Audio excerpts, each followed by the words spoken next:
여러분 반갑습니다. 이주영입니다. 오늘도 전체적인 시황을 함께 살펴보고요. 삼성전자 저희가 한번 살펴보도록 하겠습니다. 오늘 시장이 하락 마감을 했습니다. 3,000포인트가 깨졌습니다. 2,996포인트로 장을 마감을 했고요. 8포인트 정도 하락을 했습니다. 간밤에 뉴욕 증시가 하락을 했는데요.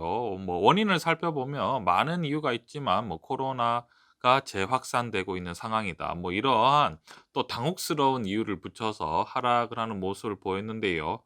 사실 코로나 사태가 장기화됨으로 해서 주가가 하락한다기보다는 이런저런 이유를 붙여서 최근에 이제 변동성이 점점 커지고 있는 상황인데요. 그랬기 때문에 그러한 상황에 맞춰서 계속해서 어떤 뉴스가 생겨나는 모습을 보이고 있습니다. 변동성이 점점 커지고 있는 상황입니다. 당연히 그럴 수밖에 없죠. 왜냐하면 시중의 유동성을 억지로 끌어올린 경향이 있습니다. 유동성을 과도하게 끌어올렸죠.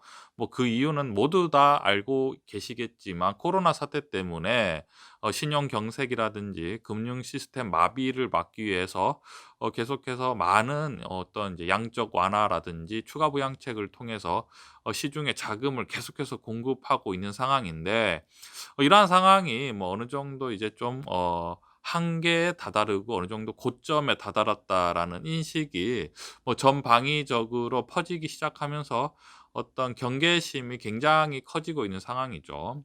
그렇기 때문에 주가가 올라가기도 애매하고, 왜냐하면 '아 버블이 좀 있나? 유동성이 너무 많이 풀렸나?'라고 올라가기도 애매하고, 그렇다고 떨어지기에는 '아 지금 주가가 떨어지면 실물 경제가 타격이 가서 완전히 다 무너질 텐데.'라는 이러한 지금 상황에 빠져 있습니다. 결국은 주식이 오르기도 애매하고 떨어지기도 애매한 그러한 상황인데, 제가 늘 말씀드렸지만 여러분, 상식선에서 접근을 하면 투자가 쉽습니다. 이러한 장세에 어느 주식이 올라갈까 어느 주식이 떨어질까 이러한 것들을 맞추려고 투자를 하면 거의 도박이나 다를 바가 없는 거죠. 사실은 미래를 도저히 예측할 수 없는 상황인데요. 실적에 맞춰서 주가가 올라가는 것은 너무나 상식선에서 이루어지는 현상이기 때문에 제가 늘 말씀드리지만 상식적으로 주식을 투자해야 되는 그러한 상황이고요.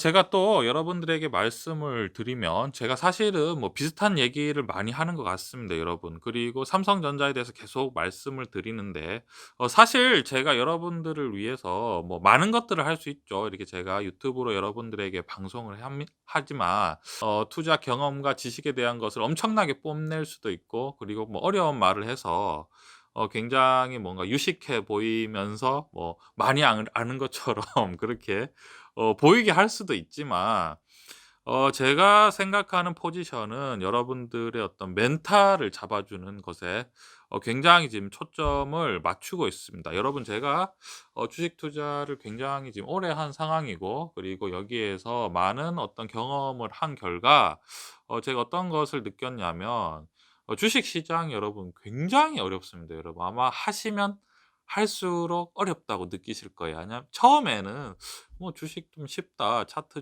좀 알고 이렇게 기업 분석하면 얼마든지 수익을 낼 수 있을 것 같은데 '왜 주식을 하면 저렇게 다 안 되고 망하나.'라는 생각을 할 수 있습니다. 왜냐하면 어차피 주식이라는 게 오르는 거 아니면 떨어지는 건데 어떻게 확률을 50% 이상 올리지 못할까?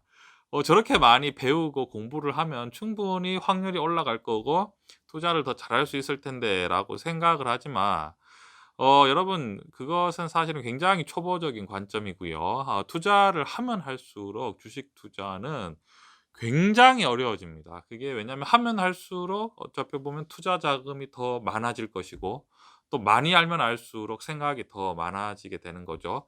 거기에다 유동 자산이라고 하면 기본적으로 주식을 사고 파는 게 한마디로 교환하는 게 굉장히 쉽기 때문에 언제든지 우리는 주식을 팔 수가 있고 언제든지 또 주식을 살 수가 있는 그러한 선택권이 항상 있기 때문에, 오히려 그러한 선택권이 자유롭기 때문에 투자가 더 어려워집니다. 그게 자율의지가 더 강화되기 때문에 오히려 더 힘든 상황이 되는 거죠.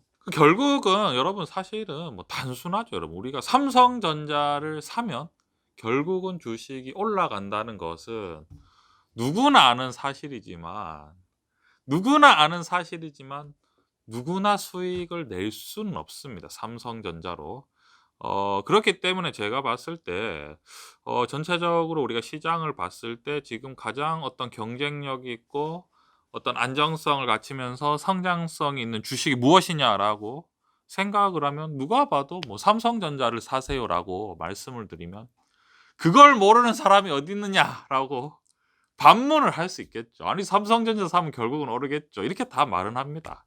하지만 여러분 삼성전자를 실제로 매수해서 수익을 내는 것은 또 굉장히 다른 문제라고 할 수 있죠. 그래서 제가 뭐 주식 여러분들에게 어떤 설명을 하면서 "이것도 좋습니다. 이것도 좋습니다. 이것도 좋습니다." 뭐 각각의 종목에 뭐 장점만 부각하면 이거는 이거대로 좋고 이거는 이거대로 좋고 이거는 이거대로 좋겠죠, 당연히. 하지만 그렇게 해서 매매를 이거 했다가 저거 했다가 이거 했다 저거 했다가 하면 결국은 여러분 수익보다는 결국은 손실이 날 가능성이 너무너무 큰 거죠. 이런 관점에서 제가 삼성전자를 여러분들에게 왜 계속 말씀드리냐면 여러분들의 어떤 주식 시장의 이런 변동성과 혼란 속에서 어떤 기본적으로 중심을 잡는 역할이라고 생각을 하고 있습니다. 그렇기 때문에 뭐 굉장히 뭐 이것저것에 대해서 설명을 하는 것보다는 뭐 우리는 여러분 주식 투자는 여러분 실전 아니겠습니까, 여러분? 그냥 이걸 사 놓고 기다리면 되고 또 떨어지면 더 사면 되는데 이거에 대해서 우리가 이것저것 얘기를 하는 것보다는 꾸준히 끌고 가는 게 굉장히 중요한 거죠. 오늘 삼성전자에 대해서 뭐 새로운 뉴스를 제가 봤는데요. 인텔이 뭐 파운드리 시장에 지금 22조 정도를 투자를 해서 뭐 새로운 시장을 개척하겠다. 우리의 어떤 경쟁 상대는 TSMC와 삼성전자지만 협력을 하면서 잘 꾸려 나가겠다. 뭐 이러한 뉴스를 봤습니다. 결국은 저는 뭐 이런 똑같은 뉴스도 어떻게 해석하느냐에 따라 다른데 어떤 분들은 위기라고 해석을 할 수도 있고요. 어떤 사람들은 또 좋게 생각할 수 있는데 저는 좀 좋게 생각하는 편입니다. 왜냐하면 인텔이 파운드리 시장에 진출하는 이유는 여러분 뭐겠습니까, 여러분? 파운드리가 결국은 돈이 된다는 거고 결국은 반도체 제조가 굉장히 돈이 된다는 것이죠. 왜냐하면 아주 강력한 경쟁자가 또 새롭게 생겨나는 상황이죠.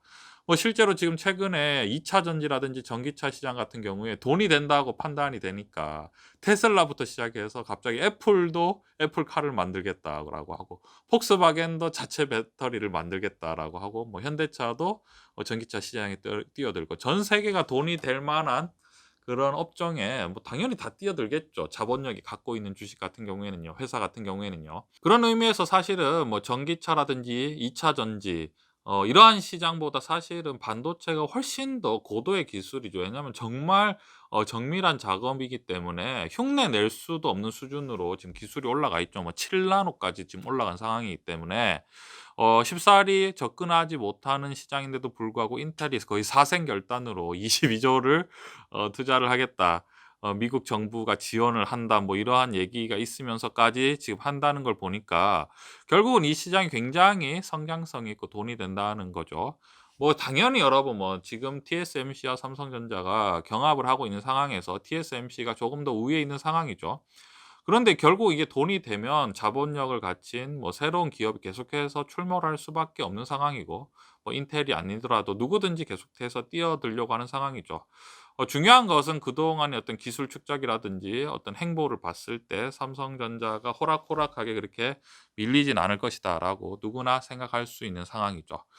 결국은 우리가 이렇게 혼란스러운 증시에서 결국은 우리가 투자에 어떤 성공을 하는 열쇠는 어떤 뭐랄까 투자의 어떤 기준을 잡고 있고 굉장히 여러분 상식선에서 투자를 해야 됩니다. 왜냐하면 이건 돈을 다루는 일이기 때문에 스스로 생각할 때 조금이라도 비합리적인 어떤 경향이 있다라고 하면 절대 투자를 장기적으로 끌고 갈 수도 없고 주가가 하락할 때 여러분 주식을 팔아 버리는 그러한 것들이 계속 반복되는 현상이 되는 거죠. 투자에 참고해 주셨으면 좋겠습니다.